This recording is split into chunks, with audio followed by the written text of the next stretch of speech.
Hello, and welcome to another episode of Inside Voice Processing Life Out Loud. I am your host, Shah, and we are on our third episode of this Inside Voice podcast. And if you have been with me from the start, I want to say thank you for still being with me. And as you know, this podcast is not about having the answers. In fact, this podcast is all about the questions, asking ourselves the right questions and making sure that we are granting ourselves space and showing ourselves compassion for the fact that we don't have the clarity just yet. So, this episode is called Glimmers and Ghosts When Safe Love Reveals the Shadow. And this one, I gotta say, is tender, or at least it feels tender. I feel like it's going to resonate with a lot of people. And that's because, I'm not speaking from hindsight. I am speaking from awareness in real time, in the present. So, have you ever found yourself in a new interaction? It could be a friendship, it could be a romantic relationship, it could be a work dynamic. And it's an interaction that feels real steady, feels real grounded. It's reciprocal. So whatever you're putting out, you're actually getting it back. And we're talking about the good stuff because we're not talking about necessarily the things that we're still healing or working through. We're not talking about coping behaviors and shadowy behaviors that we still have yet to let go of. But in your learning, in your processing, you've picked up some new habits, some new understanding, you're implementing. And at every communication, at every step, at every involvement or engagement, it's being reciprocated. And the situation is surprisingly very at ease instead of chaos or confusion, and that could be external or internal. And because you're not in that chaotic, confused, anxious state in this new dynamic, in this new interaction, you start having these glimmers. These glimmers start coming to the surface. But then you also have shadows, because where there's light, there's bound to be darkness. And these shadows are old impulses. They are your hypervigilance. They are the subtle urge to stir things up just to see if it's real, just to test your cognitive dissonance. For those you don't know, cognitive dissonance is the concept and it's a function of the brain. Like, we are so powerful as human beings that we can make our outer world match our inner world. So at the deepest, most cellular level, we are in fact creators. We create our reality based on what we think first. And if our thoughts are based off of feelings rooted in trauma, rooted in chaos, rooted in confusion, we will recreate those dynamics. But once we start to heal and we start to do our work and we start granting ourselves grace and compassion and we forgive not just others who may have hurt us or betrayed us in some way, but forgive ourselves and start moving forward in healthier ways, our cognitive dissonance will make us feel like something's wrong, because the mental world and the outside world, our inner world and our outer world, has to match. Otherwise, our brains don't like it. So that subtle urge to stir things up is usually our cognitive dissonance, because the experience is so new that we have to make it familiar, even if it was unhealthy.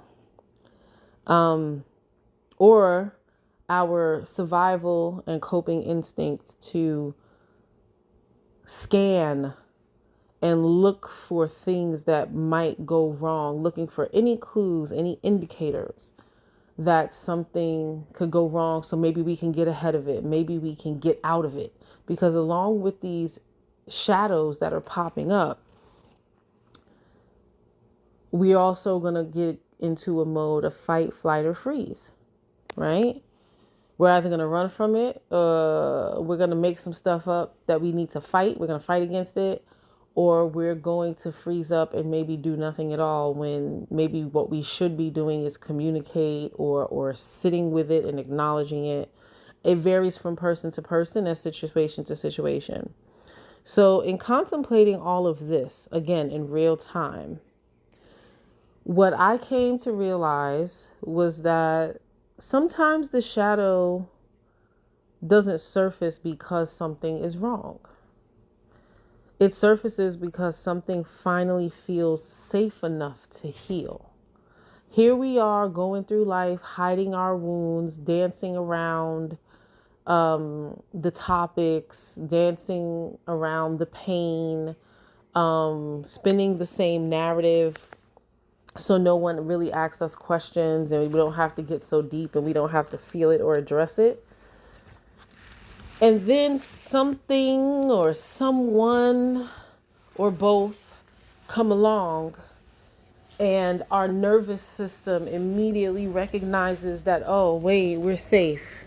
We don't have to pretend anymore. We don't have to keep things to ourselves anymore. I can share this. I can be who I am. I can feel this. And at the same time, that shadow comes up too, because that shadow is where the hurt resides. That shadow is where the trauma and the betrayal lives. It lives in the shadow. So think about it like this. When love or other interactions feel familiar to our survival patterns and to those poor coping mechanisms, a lot of the time we don't question it. We just go with it because it's familiar, not just because it feels good or because we think it feels good. Sometimes that good feeling is really just the feeling of familiarity. But when it feels different, when it's calm, when it's not chaotic, when it is reciprocal, when it is balanced, when it is grounded, when we are able to breathe, when our nervous system is able to settle, when there really is no need or reason to hide or shrink ourselves, that kind of different. The parts of us that learn through instability begin to speak. And we need to be aware of it, because we need to be aware of not only what it's saying, but how it can alter our behavior. Because it's not sabotage. It's really an opportunity for it to be seen. So in this episode, I want us to explore what it means when healthy experiences activate our old wounds, and how to recognize shadow behaviors without shaming yourself, and how to how to stay present in something that feels good without giving in to the need to disrupt it. So I hope that as you've been listening to this, if anything has been rising in you, you're journalizing it, or at least sitting in awareness, because this is the space where it is welcome. Okay? Let it rise. Let it speak. And I'm going to invite you to journalize what comes up or what has already come up. What I love about doing these podcasts is that you can always rewind back to hear something and explore those feelings or those thoughts that come up when I say certain things. And also remember that journalizing doesn't always look like pen and paper. It might be leaving yourself a voice note or a voice memo. It might be drawing pictures, doodling shapes that match your emotions. It might be just sitting in stillness and noticing what your body does.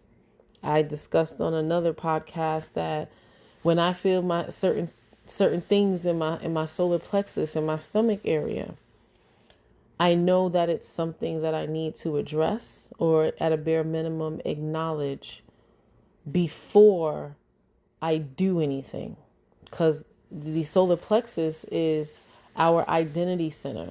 That is our energy that we project outward to the world. So if I'm feeling something in my solar plexus, when I hear something, when I experience something, when someone says something to me or does something to or with me, I sit with that feeling, because now it's a question of, okay, so what part of, or what aspects of my identity are being called to the forefront right now?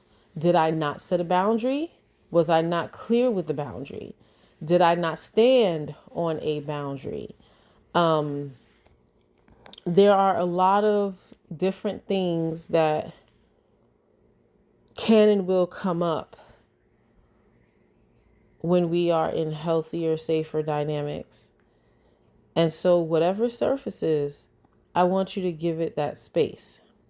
So take a moment, pause right here if you need to, get your recorder started, get your pen and paper, get your pencil, get whatever tool you need. Let's get rooted so we can radiate. And I'm going to give you your listener journal prompts for this episode. So if you've been with me, you know that I always have a lot of questions. And these questions are not meant for you to answer all of them. I'm going to read them to you, and you make a note of the ones that resonate within you, the ones that make you feel something. You get that little flutter, you get that chill, you get that, ooh, wait a minute, I never thought about that. Those are the questions that you personally need to lock in on. So let's get into it. These questions focus on awareness. These are your awareness prompts. First question: what feels different about this experience compared to my past patterns? Question 2: what feels at ease, and how does my body respond to that ease? Question 3: when things are calm, what part of me gets uncomfortable? Oof. All right. Yep. Felt that one myself. That one definitely be in my journal tonight, right? Whew. That one sent chills. I felt it in my stomach. I felt it come up my back, around my shoulders. Like, yeah, that was a real one for me. The next 3 questions have to deal with the shadow. So these are your shadow prompts, okay? What old impulse surfaces when something feels good? Question number 2: Do I test stability? If so, how? That's an interesting one. So are we over there rocking the boat a little bit? Maybe. Okay. Question number 3. What am I afraid will happen if I fully relax into this? I don't know, but these third questions in each group kind of have me in a chokehold. But I'm going to keep going. Nervous system reflection questions. Okay, so this is where we're getting into the energetic and physical aspects of nervous system regulation and dysregulation. Okay. Number 1, does peace feel boring to me? And if so, why? Like, do you feel ill at ease when things are actually peaceful? Which would tie back into a shadow behavior of stirring the pot, right? Definitely something to sit with and think about. Question number 2. What did love feel like growing up? Now, y'all know, no matter how hard we might try, we cannot avoid these childhood experience questions. This one doesn't really rattle me because I've taken deep dives into my childhood already, but it's still one that I like to answer at any given opportunity just because our childhood experiences are our foundational experiences. So sometimes, given the nature of the situation or even given the topic, I get a different variation of answers with that question. Question number 3. What did I have to do to maintain connection in childhood? Whew. I'm beginning to think that these questions by design get deeper with each question. Number 1 is like, okay. Number 2 is like, whew, okay, all right. Number 3 is just like, well, damn. Reparenting prompts. So if you are in that healing space, or if you are in the place where you are reparenting yourself, I want to say that's probably more of where I am still personally. And this is even more so since I started therapy a little over 2.5 years ago. I'm running up on 3 years in therapy, and the reparenting myself was something that started to take higher and higher priority through my therapy sessions and journaling. So, first question in the reparenting prompts: what does the younger version of me believe about love? Question 2: how can I reassure that part that we are safe now? So how can you reassure that younger version of you, that inner child part of you, is safe now? What does it need? What is it telling you? Some of us have no concept of what our inner child looks, sounds, or feels like, much less what it needs. We need to tune in. Question 3: what would staying present without stirring the pot look like? And not even ask, what would it feel like?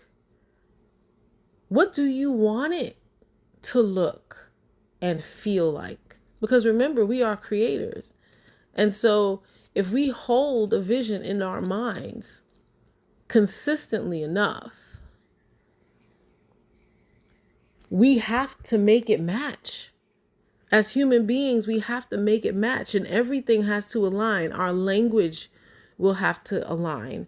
The people that we choose to be around will have to align. The situations that we put ourselves in will have to align, because our minds do not like misalignment.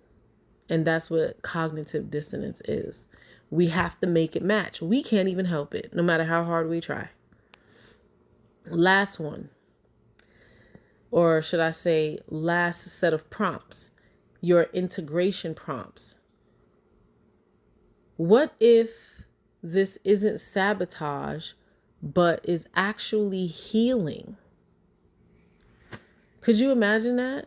Could you imagine that you have finally hacked your mind, your heart, your spirit, your energy, and you're no longer entering into situations and dynamics with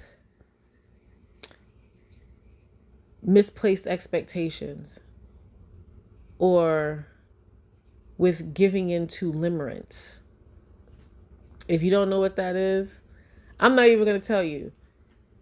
Go look it up. It's a really, really eye-opening concept. Go look up limerence. And then just imagine that you've gotten yourself finally to a place where you're not sabotaging yourself, but it is actually healing. Okay? Question 2, can I allow good things without bracing for impact? Right? Because if you think about it, if you're bracing, your body is tense, you're stressed, you're in a state of fear, right? You might be in a state of flight or freeze again. How can you enjoy anything when you are stressed and bracing and waiting for the worst, waiting for the next shoe to drop? Last question. What does it mean to participate in something healthy? What exactly does that mean? You might find that you don't know what it means.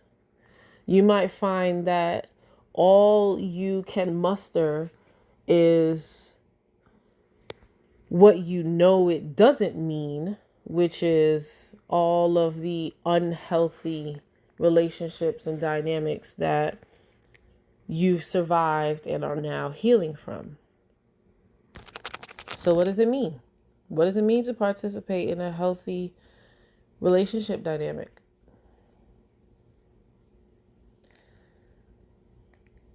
This is a lot. And I recognize it's a lot. And this is undoubtedly one of those episodes that you may find yourself having to listen to it a few times to really connect with what I'm saying here. Lucky for you, again, we can always come back, rewind, and you have 2 weeks until I drop the next episode. You have the rest of this full moon cycle to get a little clearer, to do your journaling prompts, and to decide what it is you're going to give up, what it is that no longer serves you and is getting in the way of you actually enjoying a good, healthy, grounded, balanced, reciprocal interaction. And I want that for you. I want that for all of us. So with that being said,